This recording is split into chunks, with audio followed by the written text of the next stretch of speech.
So here's one question that I almost ask everyone who is in this process, this journey of managing customers and balancing acquisition versus retention.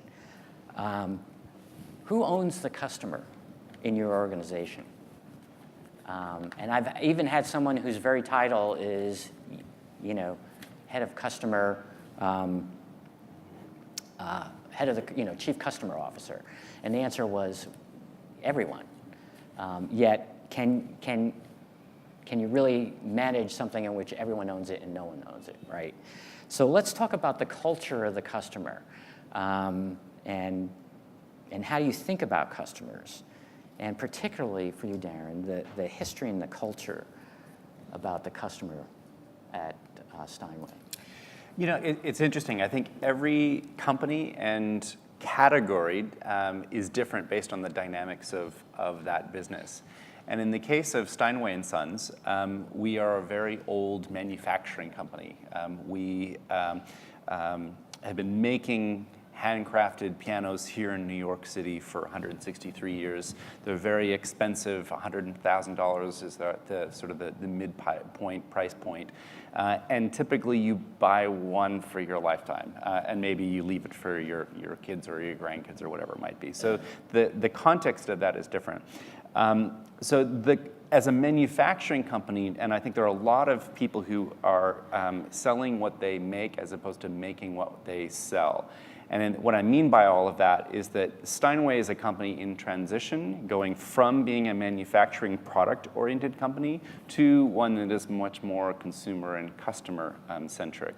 So historically, the customer would be, one of our dealers, and if we could put a label on the crate and off it goes off the back door, then marketing's job is done. Our labels are complete. But in a new world, we've got to be able to think all the way through to the consumer, the person who is buying this through the value chain. What is that value chain? What's important to them? How do they go along their path to purchase to be able to get to that? And are they happy at the end? Are they telling their friends at the end? Are they buying other homes so that they can buy more pianos at the end?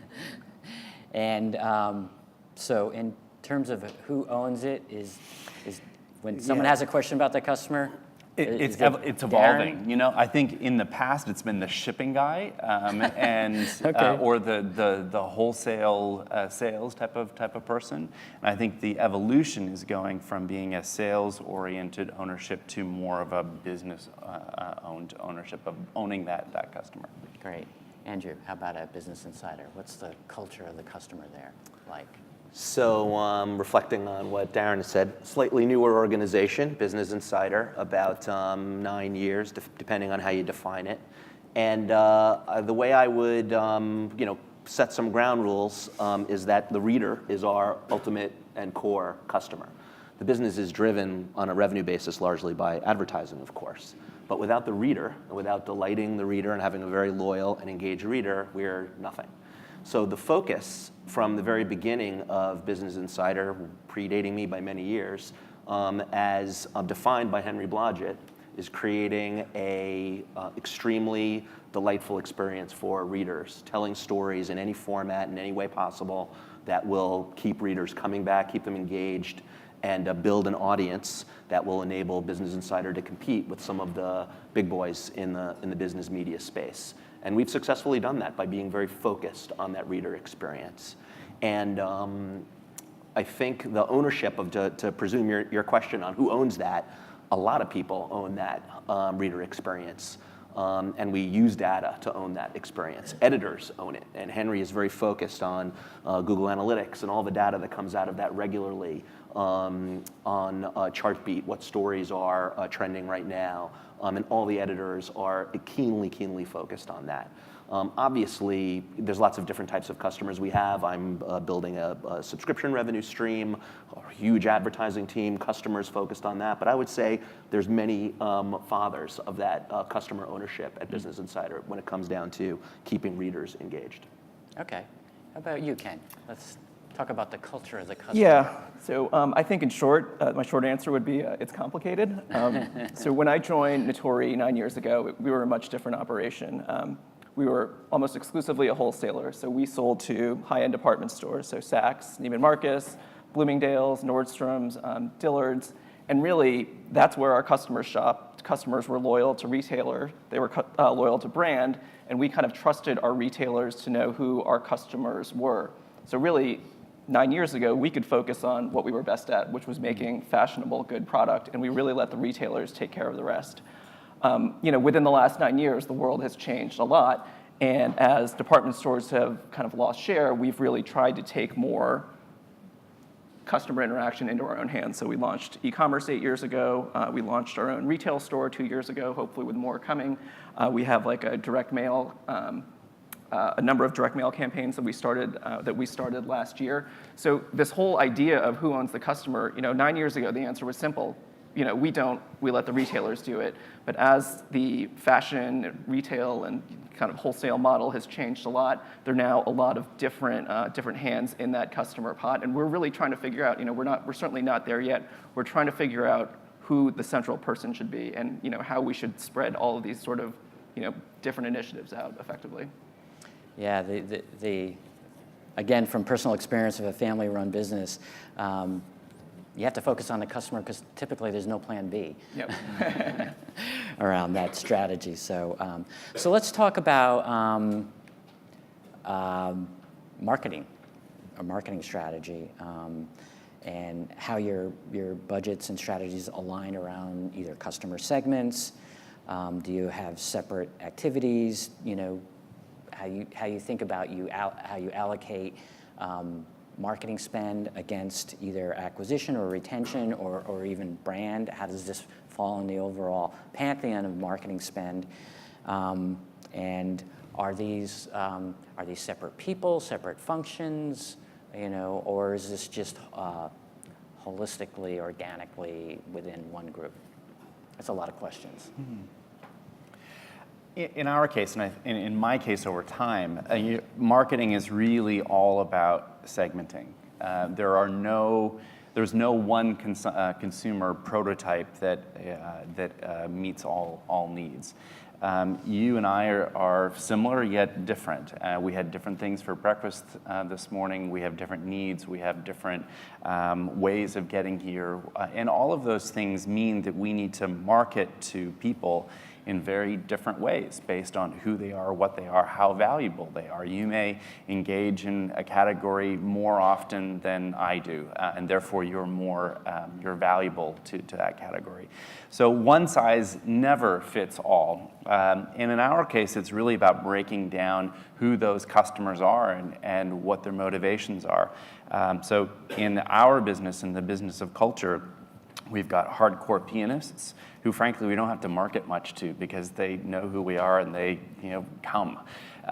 Then there are what we are calling cultured achievers, maybe people like many of us who are educated and accomplished and affluent and engaged in culture, but they didn't know they needed or wanted or desired a piano. And so we actually developed a whole new set of product just for them and are marketing very aggressively to them. It's about acquisition.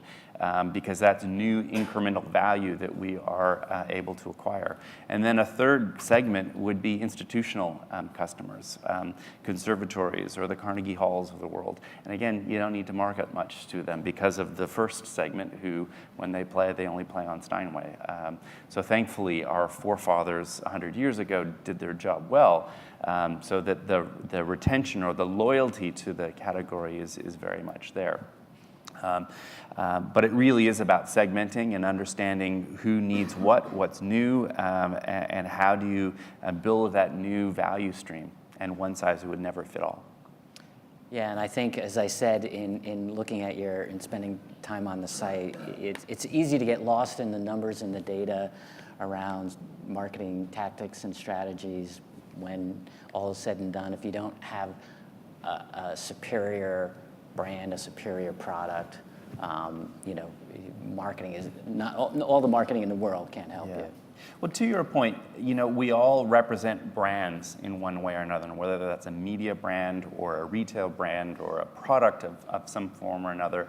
And telling that brand story and engaging people in a very human way is really important. It's what puts the hairs on the back of your neck up. It's what emotionally engages you. And if you can, as a marketer, if you can switch someone from being rational to emotional, then there's money in that. And that's what we want to be able to do. There you go, sage advice. Andrew?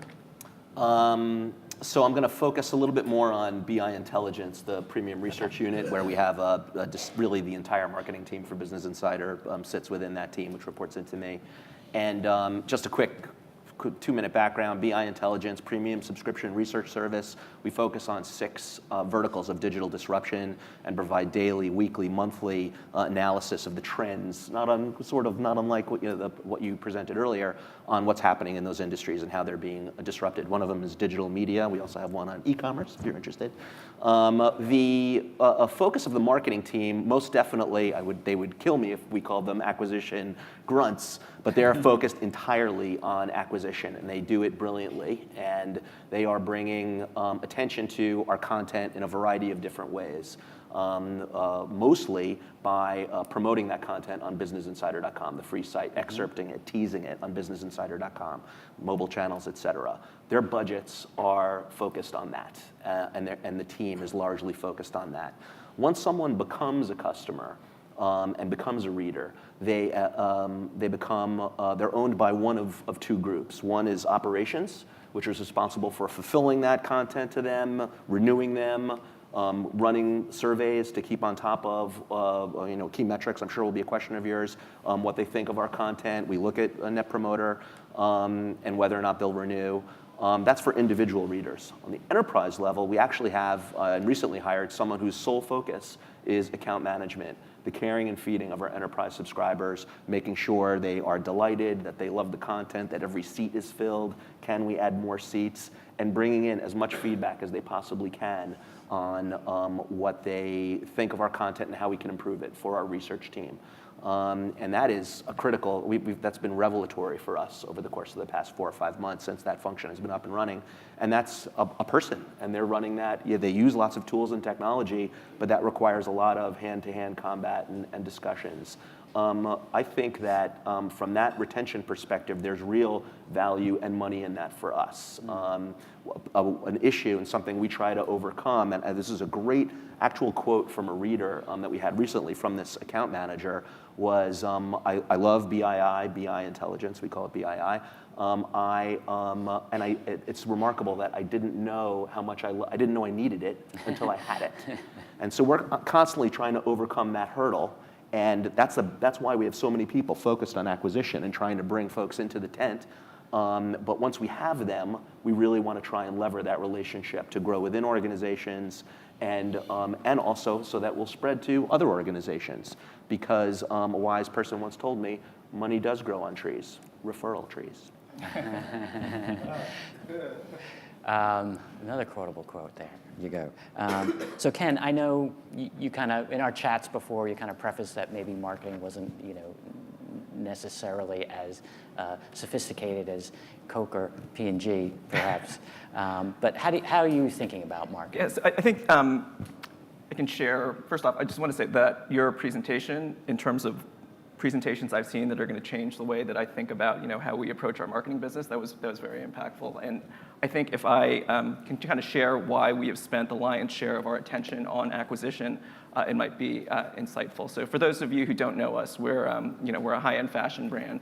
Our customers probably older than we'd like to admit, maybe 40, 45 and up, and also There's nothing wrong with that. Nothing wrong with that. There's nothing wrong with that.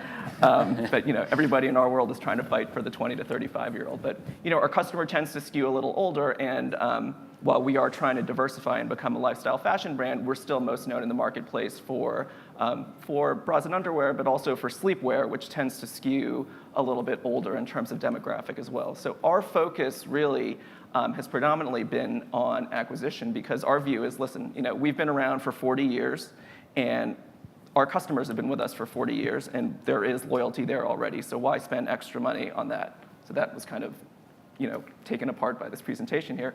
But also our view is, because sleepwear, especially luxurious sleepwear, tends to be something that skews older, if we only focus on our existing customer, eventually we have no customers. So I think, because we have limited spend, because we don't have, because focusing on the customer so much is somewhat on the newer side for us, we really have focused on acquisition. And I think also in fashion, we have tremendous staff. We all work incredibly hard to put great product out there.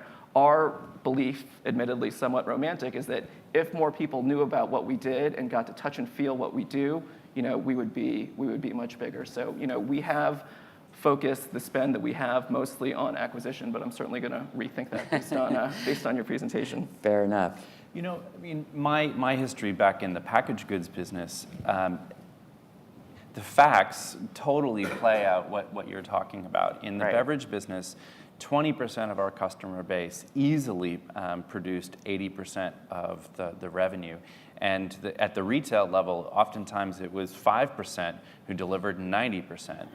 And it's all about, and it's even higher actually in e-commerce, where there are people just refilling baskets every week. But it's all about, you're familiar with a brand. You create new occasions through the day or through the week or through the month, whatever it might be, to reorder new underwear or whatever the case might be. But you've already got a relationship there, and to be able to just continue to refill that's the money grow on tree piece. And it's actually an incredible metric in a subscription-based and very easy for us in an annual business. If you don't renew that customer, you are failing in some way, right? But not winning a new customer, perhaps your content wasn't suited for them. But generally, if someone has paid for your content, paid for something from you in a renewing business, they bought it for a reason. They liked what you were doing, you filled a need, and maybe something changed on their side. And the euphemism is usually budget, I can't afford it now. But invariably, the reason they don't continue is because you did something wrong. You didn't fulfill that need. And that's the beautiful thing about this business. There's a vindication every year on whether or not you're filling that need and satisfying your customers. They renewed or they didn't renew. So we focus on that laser-like, and we do not do a good job of it now. We need to move that rate up.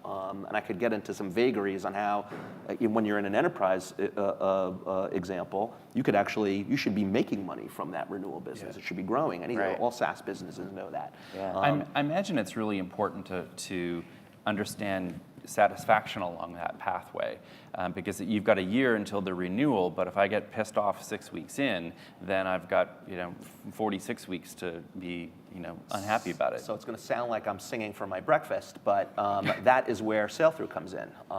Really, when it comes to BI and our readers, we do not. Sailthru is fantastic, and we use their recommendation tool, and we deliver all our email via bi.com.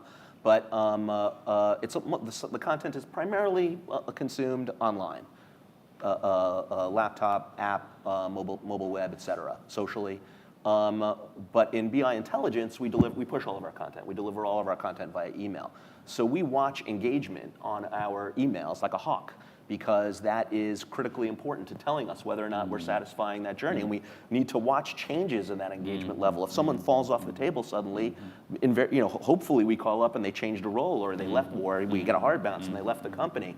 But if that engagement has fallen off, and we see that across an organization, we have an issue there. And you can see along the way how that's working. In addition to survey measures and talking to them, you can actually watch in real time how well they're consuming your content, and that's a real indicator of whether or not they're going to renew or not. That was not rehearsed, by the way. So let's maybe in some of the few minutes we have remaining, talk about some of the metrics that you use, measurement, what matters, how are you helping your board, your CEO understand some of these developments, and how marketing is moving customers through an acquisition and retention funnel? Ken, like you, in the Steinway world, we're a small company and very different from the big marketing companies of my past. So our metrics are very simple. It's a funnel, and how many people are engaging with the brand, how many then turn into leads, and how many of those leads then turn into sales in one form or another, and that's the piece that we measure on a daily basis. I'd love to be able to get into more detail, but that's the detail that we have, and that's what we use. Okay, fair enough. Andrew? Acquisition, we do a trial period, so we look at what we on a weekly basis, and this is senior management looks at this also, what we brought in, what we acquired, what converted from 2 weeks ago. It's a 2-week trial basis. This is for individual subscriptions. But on a renewal basis, we look at renewal rate on an individual level, and I'm trying to get us focused on revenue renewal rate rather than unit renewal rate. If you have pricing power and people are engaged and using regularly, you can increase prices to any degree and are able to capture more revenue from that pool, even though you might lose a few accounts. So we're trying to focus on that a bit more. Looking at engagement, as I just described, is at the root of understanding what the use case is and whether these people are loyal. That we really don't have, I would say, certainly not board level visibility, and it's hard to get senior management visibility on that too, but we're working on it. Okay. Ken, any? Yeah, sure. So I think an interesting thing I can share is that we're in fashion. They're design-driven companies and they're merchandising-driven companies. Merchandising-driven companies are very data-focused. They look at selling. They look at what they think is going to sell and design into that. Design-driven companies are kind of romantic, impulsive, and just put stuff out there that they think is beautiful. Us being the latter, because my mother's still in charge and still has a very strong view on what we should be doing. So I think one interesting analogy, and I don't know if there are other fashion people out there.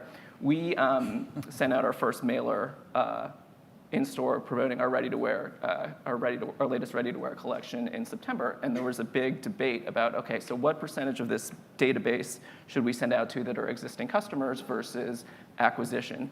And sorry, this was the second time we sent it out, so we had the data from the first mailing. On the first mailing, the customers who were existing customers, whether that be from e-commerce or from our retail store, the contribution per mailing was 9 times as high as it was for the acquisition customers.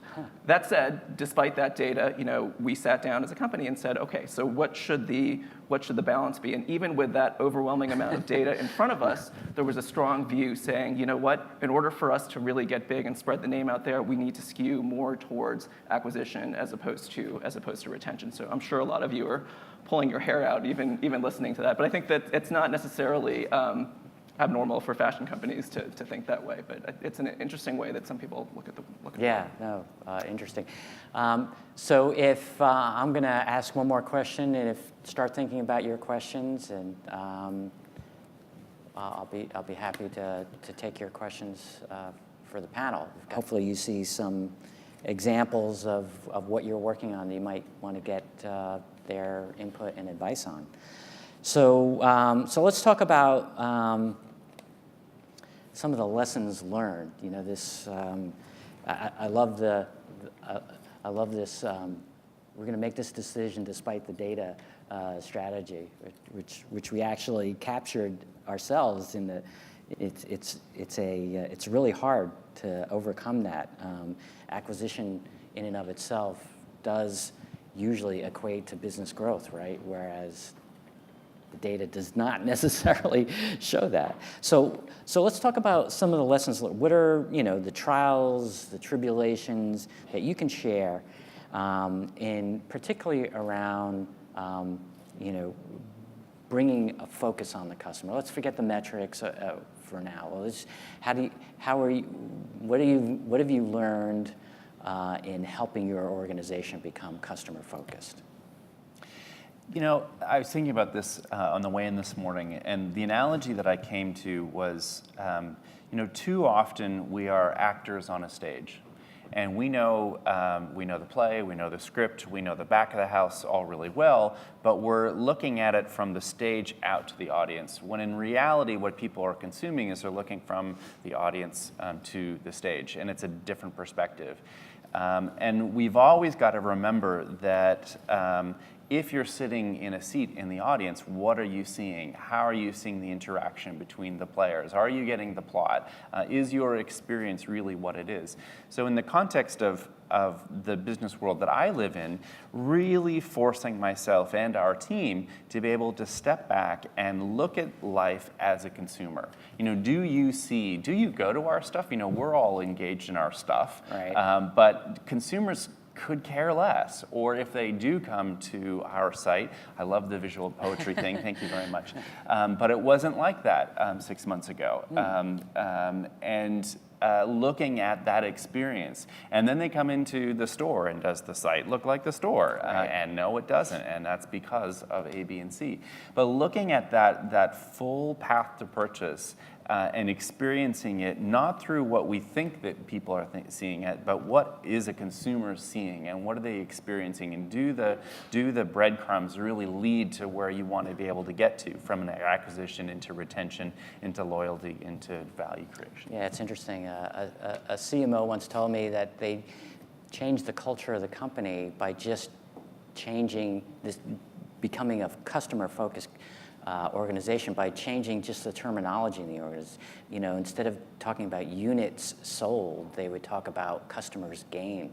So you just all of a sudden had this notion of people. There were people consuming what you sell rather than numbers. So Andrew, what's some lessons that you've learned along the way? So I'll give you some recent lessons. The data is critically important. You want to understand who your customer is, and their segmentation is incredibly important, and what they ultimately purchase incredibly important. Their NPS scores, all the data you pull together. It's really much more powerful when you bring, and when we're doing this now, bringing readers and subscribers and consumers of our content into our monthly meetings to talk to the team about how they use, what they use. It really personalizes the experience. Oh my and God, helps them, talk to customers. Actually talk to customers. Helps everyone, because one thing I discovered is people very passionate about what they do at Business Insider and very engaged, but they all had a different kind of perception from their own conversations and interactions with our readers, and different pieces of data that they look at. And to get everyone on the same page is really incredibly important. And there's nothing that will do that like humanizing that customer. And then afterwards we can talk about it and say, did we all hear the same thing? And did we all recognize what we're trying to do and the value that we're providing, and what's good and what's bad? And that's really, really key, and helps to get everyone customer focused. And they can think about what that customer looks like, what that customer said. Because not everyone is on the front lines talking to customers regularly. Right. And you need, and especially folks in marketing, by the way, I find, who do a fantastic job. And yes, they interact with people, but really digging down deep and understanding what they do. They don't have as much focus on that. And that's incredibly important and powerful. Yeah, great advice. Ken?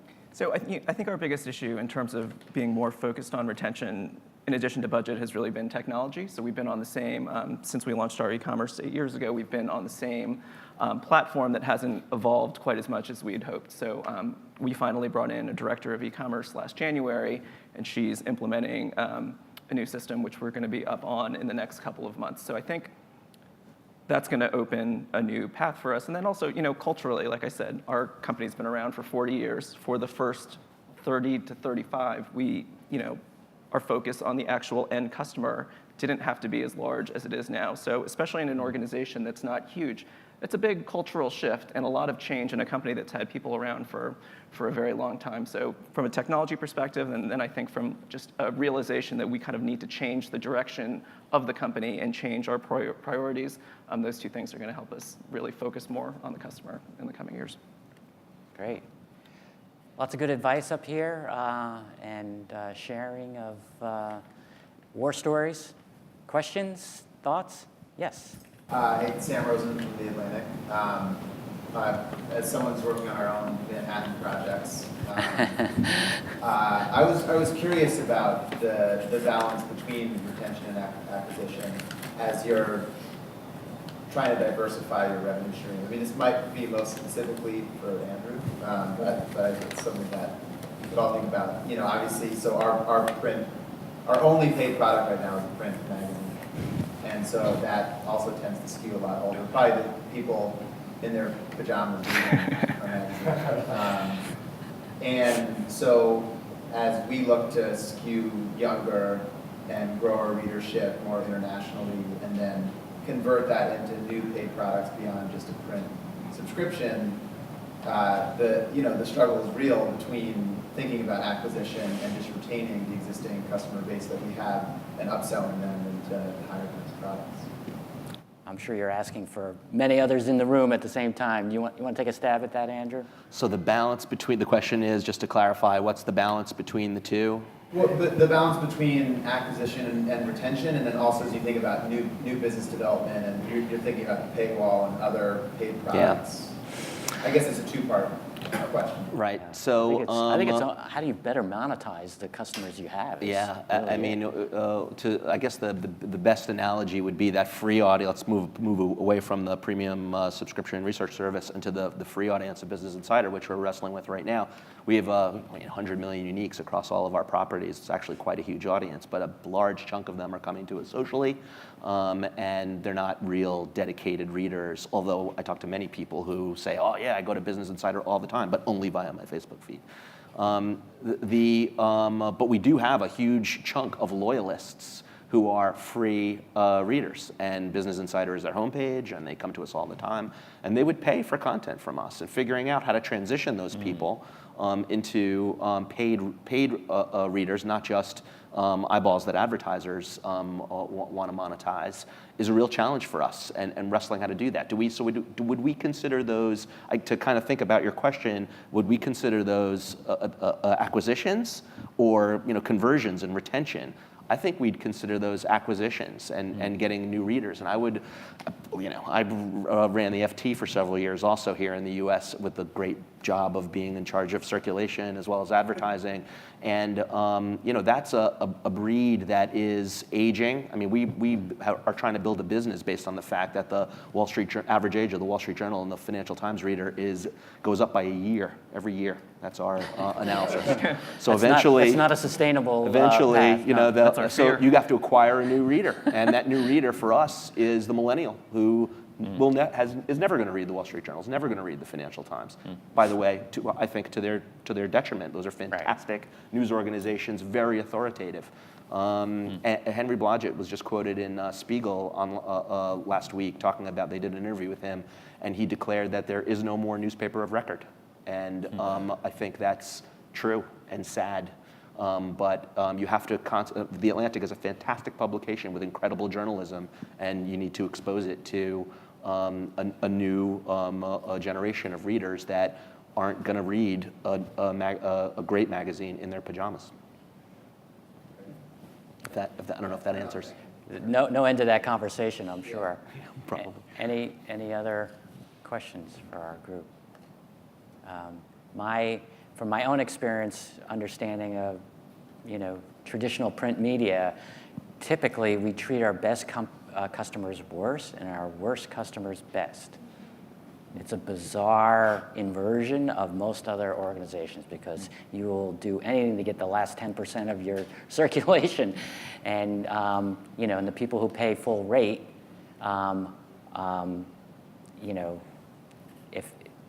but that $10 a year rate for someone who's paying $60, that's not available to them because they're not a new subscriber. It's strange. Well, and Bruce, what have you seen? You've been with Forbes for a few years.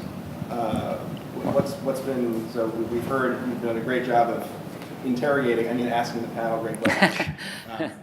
So Bruce has done a very good job of interrogating the panel, but I'd be curious from your perspective as well, as a card-carrying member of the Forbes organization. Well, I think anyone in media is on this journey of evolution, right, to a digital-based, sustainable model.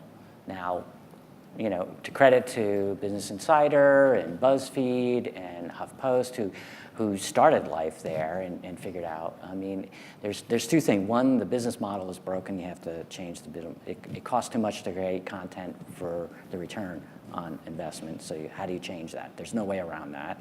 I mean, that's a little different from customer retention and acquisition. And then the other is becoming a data-driven organization. So that the idea that data is, everyone should have access to data, everyone should have access to the same data. Andrew talked about this. Journalists, editors who typically or once were thought that business was anathema to them, it's now understand and have access to the immediate real-time feedback for data. And if folks don't have that, how do you know what's working, what's not? So, you need immediate real-time feedback. That's a cultural. The technology exists. It's a cultural change, and I think most organizations just cannot get over the cultural change, and maybe it's a generational issue. But data is the key, and you can't have access to real-time data without the technology to provide it to you. So, that data is that source of truth for the organization throughout it, and you can't make strategy decisions without it. You can't. I mean, you still need a vision of a great product, whether it's editorial, media, a beautifully handcrafted piano, or women's wear. I mean, the product still has to be, better than anyone else's, but those are table stakes.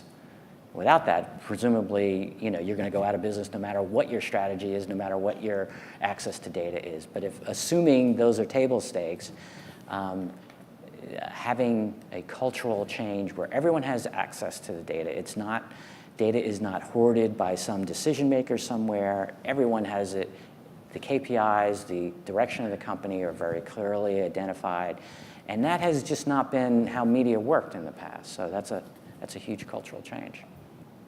I don't know if that answers your questions because I'm not sure there's an answer yet. Anyone else?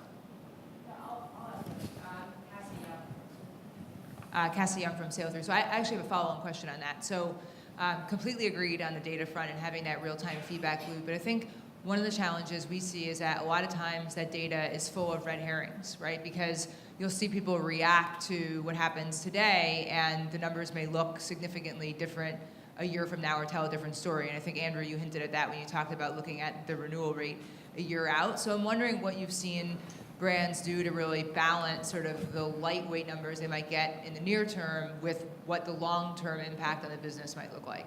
Do you want to take a shot at that, Andrew? Give me that one more time. So the looking at data near term versus long term, and how well it holds. Because a lot of times it will tell a very different story. And I think we talked a lot about technology as a barrier to adoption today, but I think a lot of times it's the right math can really get people tripped up as well. And I have to think it's a cultural thing there as well too in terms of balancing that. But I'm just wondering what you guys have seen in practice. Yeah, maybe a real world data that makes you chase page views, perhaps? Okay.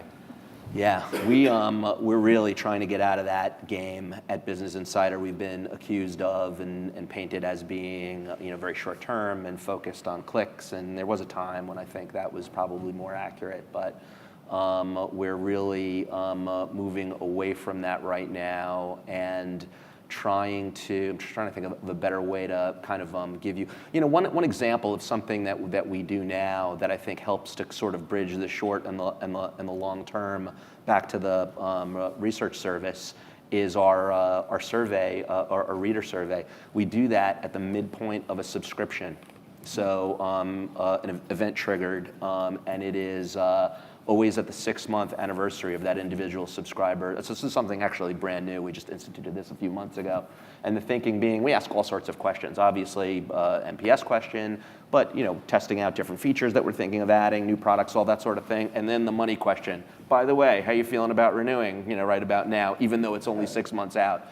And that's probably, part of that is to find out what they're thinking right now, but part of that is our lack of faith in some of these other engagement measures and trying to take the pulse all along the way, if that helps. But I think some of the short-termism really is born out of, depends on what the situation is. You know, if you're pressing and you really need those numbers, you find it's a slippery slope.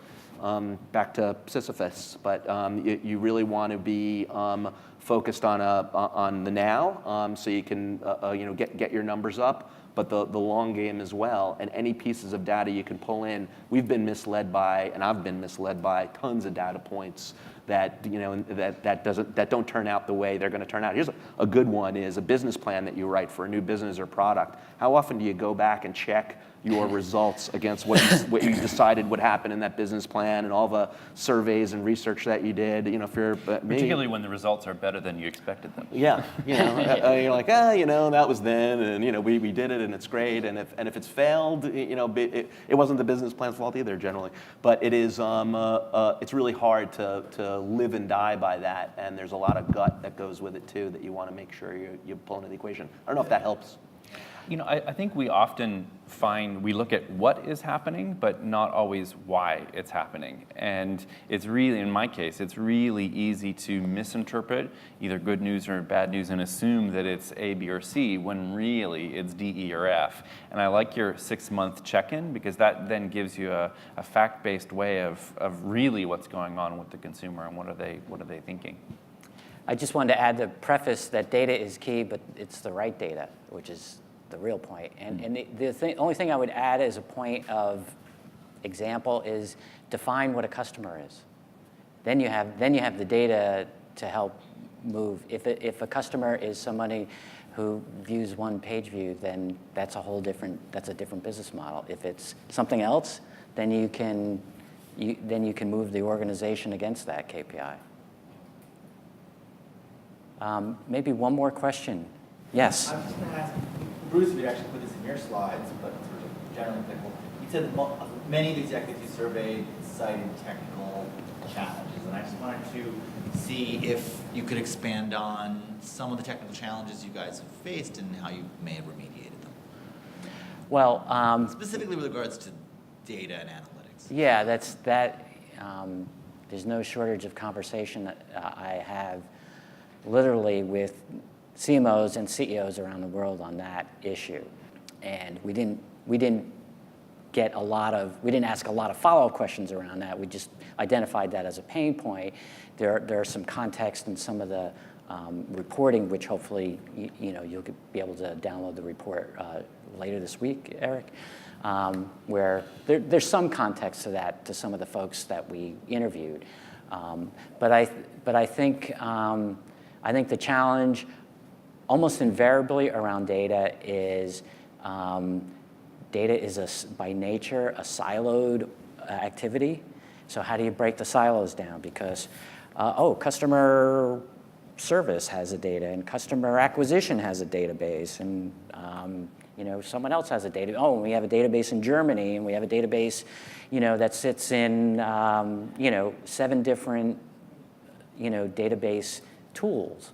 So that's how do you break those silos down? That may be something you're all struggling with. The silo thing is the big killer. And the other thing is sort of I had one CEO tell me we have a manifesto that our senior management signs around data. Data is not to be hoarded. Data needs to be, because data is power. And somebody who used to collect the data and disseminate it as business intelligence, has an elevated role within the organization, a scribe of old. But that is a dangerous place to be. Data should be democratized. So a manifesto, it's like, no one hoards data, and if you do, you get shown the door. That's an interesting challenge we have too as a wholesaler / retailer. As I mentioned, our retailers really have all the customer data, and they are incentivized not to share that with us, right? So we compete every day against huge retailers that have huge marketing budgets. We're one of 1,000 brands that sell on these retail sites, and we're competing against them. So it really is an interesting challenge. And the other challenge that we have is that you talk about how you mark yourselves and what your goals are. Our goal for our website isn't necessarily to maximize sales, right? If we were going to maximize sales, we might put things on sale before our retailers. We might prevent our retailers from using our trademarks in their paid search. We might do all of these things, but we really have to view our .com as just kind of a part of our overall business.